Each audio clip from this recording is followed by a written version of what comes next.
You're listening to the Final Say Radio Show, a Rappaport Media production, with your host Brett Rappaport and co-host John Rappaport. We have Jim Robbins is with us. Of course, he is the author of the new book, Native Americans, and he's working on another project about Custer. And he is also the deputy editor at RARE. You can go to rare.us to check out all the fine work that he and some of the others who are participating with that project are as well. Jim, welcome back to the program. How are you this week? Hey, doing all right. How are you guys doing? Is it as hot down there as it is here?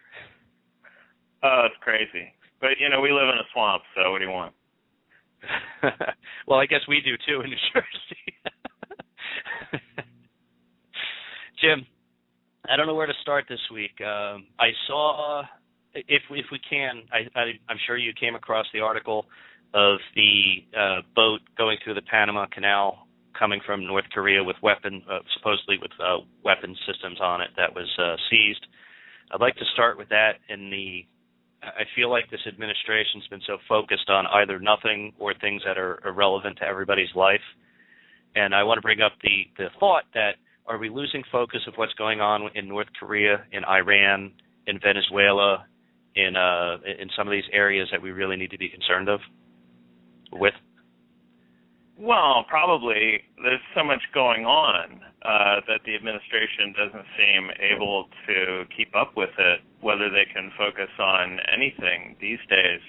There was a very interesting piece in the New York Times today likening Mr. Obama's leadership to that of Dwight Eisenhower, who had something that they referred to it as the hidden hand, that Eisenhower liked to work behind the scenes, that he wasn't an out front leader, but that he was kind of behind the scenes guy, and he had his people get a lot done, but didn't want to be showy about it, didn't want to take a lot of credit. And so during his two terms, people sort of had the impression that he was this, like, you know, avuncular, beloved war hero who really wasn't interested in being president, but in fact he was getting the job done. So now they say, oh, this is just like President Obama. It's kind of like leading from behind, but they're calling it the hidden hand, that yes, he's actually doing a lot, you just can't see what he's doing. So yeah, that's their line. My line would be, well, if he's doing so much, why is it all failing? I have a slight problem with that comparison, though. Eisenhower won something and believed in winning, and he may not have been the best president, but he certainly had a lot more moral principle grounding and love for his country than Barack Obama has ever expressed. Well, let me rephrase that, for the United States of America. Oh, he's a West Point graduate. He was commander of Allied forces in Europe. He actually had a pretty good 8-year run as president. When you look back on it, the Eisenhower years were relatively prosperous, and he did a pretty good job. But you know what? They both golf a lot. That's one thing they do have in common. Yeah, but who was the better golfer? Right. Oh, Ike, no doubt. He was a great golfer. I'm sure. So, Jim, it's fascinating to me because we seem to be trying to relive the Rodney King days, all these the divisive summers that we've had in the past. And to me, it's like, don't the networks have anything better to do than to cover the ramifications of a case that we shouldn't have watched in the first place for the last year? I mean, we could have a logical discussion on immigration or education or shale, digging for more shale or energy policy. I mean, so many other things to discuss. How many days could they spend talking about the same thing over and over? Well, forever, no doubt. I mean, it's a good issue for the mainstream media to pound on because they can kind of create a reality around it based on this notion that there's an aggrieved group that's been wronged, and so the media is going to ride to the rescue of this aggrieved group, which then gets them to want to go out and rally in the streets and cause a bunch of trouble. And, it fits that narrative of, America's wrongs against whomever, minorities, and here's a tragic injustice. It's a modern-day lynching, someone said, and whatnot. Not true, of course. And I had an article on Rare today that looks at the statistics of interracial murder and manslaughter based on FBI data from 2011, which is the most recent data set. And it shows that, in fact, if you're talking about either whites or blacks, most murders happen within race. That 90% of blacks are killed by black people, 80-something% of whites are killed by white people, and the notion that there's this great interracial killing epidemic is completely wrong. And most telling was this, that according to FBI hate crime statistics, if you look at the number of murders, hate crime murders, like, racially motivated murders in 2011, anti-black murders, there was exactly one in 2011. I don't know which case it was because the data don't show that. But there's only one. So when you have the head of the NAACP talk about, our kids aren't safe because of people like Zimmerman or something like this, that, they're gunning for your kids or whatnot, it's just not true. But it sounds good, and it fits the narrative, and it lets people get all upset, and it probably raises their ratings. So why not? Yeah, that's absolutely right. And Benjamin Jealous, who's the head of the NAACP, and I receive their emails because I'm on that list almost every day. And I can't remember the last time I received one that was a positive email trying to unite people together for something worthwhile. I mean, it's always, they did this, we have to go get them kind of language. And it's exactly wrong. And Jim, I looked at the statistic you posted, and I think it was a great piece. But when I look at that, what it shows me is that it seems to me that there's still too many black people living with black people and white people amongst white people, and that maybe if we actually started really melting together, like with the melting pot we're supposed to be, that we could finally get rid of this race, because it's almost like they want us to be separate and divided still. Absolutely, because they benefit from that. If your whole identity is a movement, and I'm not talking about people, but I'm talking about activists, not everybody, but just the activists and the movement people. And if their entire case, their entire storyline is based on that, division, oppression, victimhood, and things like that, then yeah, you have to have things like this, because they can't come out and say, you know what, things could be better, but overall they're pretty good. We've made a lot of progress. Maybe we need a little bit more progress, but overall things are fine. Then no one would get upset. No one would give them any money. And they wouldn't have a reason for existing anymore. So a case like this is a great opportunity for people, the Al Sharptons of the world, to make a lot of noise, get on a lot of TV shows, raise their speakers' fees, and tour the country, getting rich off other folks who they've made upset about this. And who loses from all this? Well, the country as a whole. I think you're spot on, Jim. It is really a shame that when you look at the winners and losers, you hear all you need to know. I want to point a couple of quick things out, by the way. And I read your article at rare.us, and I agree with it fully. And about once a year, I'll go and dig into those stats. And the stats haven't seemed to change much in the last few years regarding crime. And if you look at those stats and then you listen to what's being said in the media, clearly if you're a young black man, the scariest thing to you is another young black man. There's just no doubt. I mean, it's what, 91% versus a couple of percentage, like 7%. So it's not even a debatable fact. But when you look at these guys, and it's beyond even just the race baiting, it's everything to do with that which destroys this country and destroys motivation and stops rewarding hard work. So Jesse Jackson had a quote about the American dream, and that is, what is the American dream? The American dream is one big tent, and in that big tent we have four basic promises: equal protection under the law, equal opportunity, equal access, and fair share. Jim, I know you read the Constitution many times. Do you recall fair share being a part of that? Well, no. I mean, there's a difference between the right to be able to do something and the right to be able to get something. So, but, I mean, Jesse Jackson wants to say fair share. I guess it depends on what you mean by fair. I mean, to me, what's fair is if you work hard, you get something. If you don't work hard, you don't get as much. I mean, to me, that's fair. It's to each according to their ability and their exertions, if I can paraphrase Marx. But not to each according to their needs. So, there's no guarantee of anything of substance in our Constitution. The Constitution guarantees our rights, and it in some ways delineates our rights, although we have other rights that aren't delineated in the Constitution.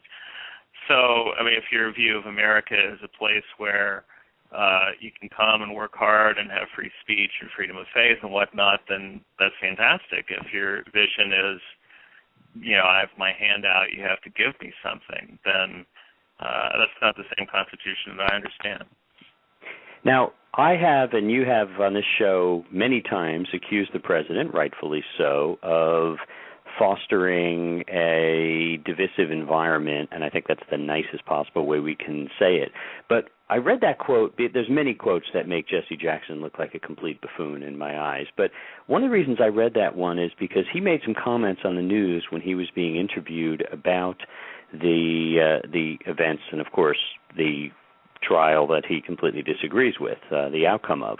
But when you look at fair share and you listen to some of his recent comments where now all of a sudden he's throwing the women's rights into, so he's playing the Democratic card, it must mean his coffers are getting low, into the mix.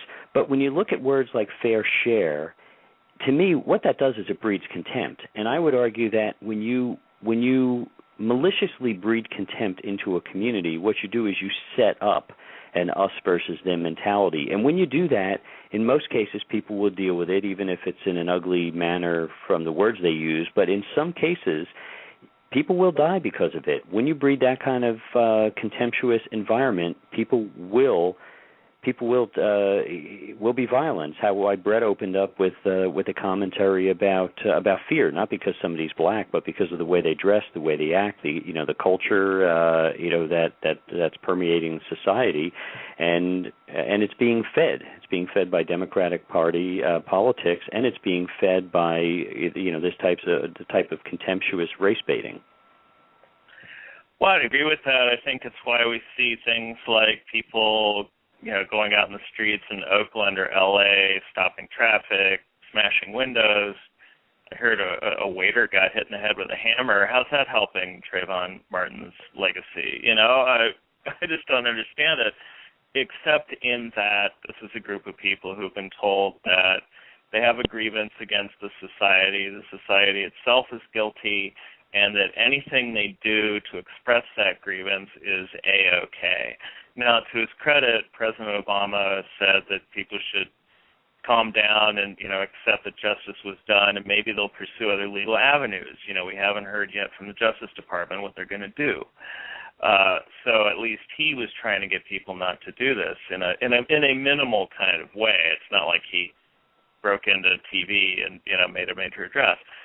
Nevertheless, but there are other people out there who say it's perfectly all right, that this type of behavior is to be expected, and that it's fine to start a riot if you're pissed off about what a jury did. Yeah, and then you also go to the point of distraction here, and this is where the news is culpable. You look at all the things that are going on. I mean, we have U.S. ships with Marines now right off the coast of Egypt that are there, you would assume, primarily to protect or prevent a potential meltdown in the Suez Canal, that could greatly affect a huge amount of oil shipments that occur through there daily around the world. So there's just one of dozens of major issues that are going on around the world that get virtually no press time. We have to go digging to find that out, which is, by the way, one of the reasons there's a lot of good reading on Rare. Oh, right.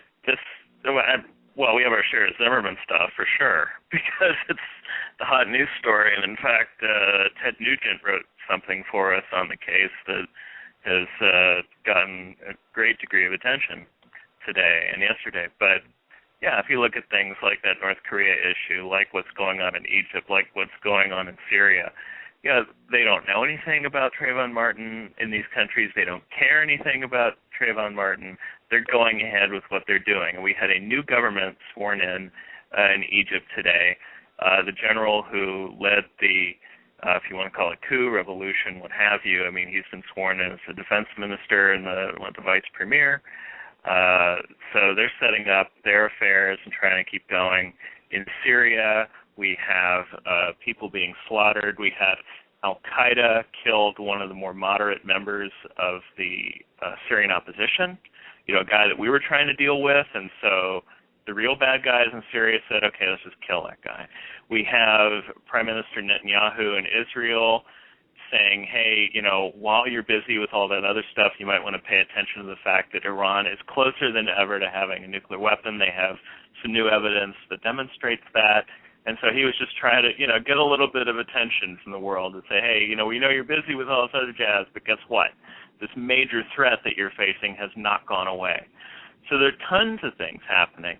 The press, they're too busy to care about it. They're all focused on this other stuff. The White House, who knows what they're doing? They have the hidden hand. They're leading from behind. They're playing golf. Who knows? Yeah, it's very interesting, Jim. I'm looking at whitehouse.gov on the main page, and at the very top there's like a animated something or other, and it described as whiteboard, animated and explained. One of the best things about immigration reform is that it's going to make the economy a lot better. So popular topics: a plan to fight climate change, education, and it's described as preparing students for the jobs of the future, start with a strong school system. I would add to that, prepare yourself for part-time employment and maybe several part-time jobs. Then they're talking about the 2012 federal taxpayer receipt, whatever the heck that's supposed to be. Top news, expanding national service, the next step of the HIV/AIDS strategy, and the weekly address, strengthening our economy by passing bipartisan immigration reform.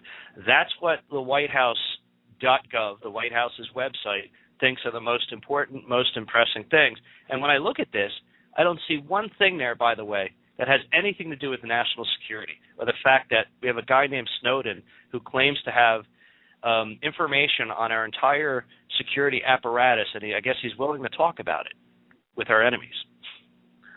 Well, true. The White House wants to set the debate around its legislative agenda, immigration reform being the most important of those things, particularly with the House now trying to figure out what to do about it. But I really don't think anyone's going to focus on those issues for now, because there's really not a sense of crisis about it. House Republicans have done what they can to kind of minimize expectations on that issue. It's just not a hot thing. And as I'm sure you guys know, being in the media, if not part of the media, because I don't want to insult you, but these are just not topics that are going to generate interest or readership. So people want to go where the heat is. So they're looking at things like the Zimmerman trial verdict, and to a lesser extent the Snowden thing, because there are just some interesting developments in that case. But generally speaking, national security is just not on the radar screen. And in general, when it comes to foreign affairs, and as a writer who specialized in those topics, people aren't all that interested in them just on a day-to-day basis. I could tell you, when I wrote for the Washington Times, if I wanted to write an editorial that I knew no one would read, I would just write something on Afghanistan. And I could guarantee you that no one would read it. That's a good point. But there are more important issues. I mean, we still have tens of millions of Americans who either want a job or could use a much better job, or a job that actually will allow them to work more than 20, 25 hours a week. We have people who would love to have cheaper energy, pay less at the gas pump. I mean, there's so many other issues that, to me, are more. Now, I think education's important. Now, they're destroying education, so that's a different story. But climate change? I mean, come on. Who outside of, what percentage of the population actually thinks that climate change is destroying the Earth? Well, right, a very small percentage, and getting smaller. But again, that's part of the president's agenda, his stated agenda. I mean, the White House, at least they're consistent, because the president laid down an agenda in his State of the Union address and in his reinauguration address in which climate change was a big factor. And he has taken a number of steps in the past 6 months to try to implement that vision of responding to what he sees as a grave threat and what others see as an inconvenience at best. So, I mean, they're just consistent in that respect. They don't respond to the prevailing winds. And I think that's good, actually. If you're going to be president, you might as well have an agenda and stick to it. If they start responding to every single thing in the news, pretty soon they've completely lost control of any agenda-setting power, and then they're sunk.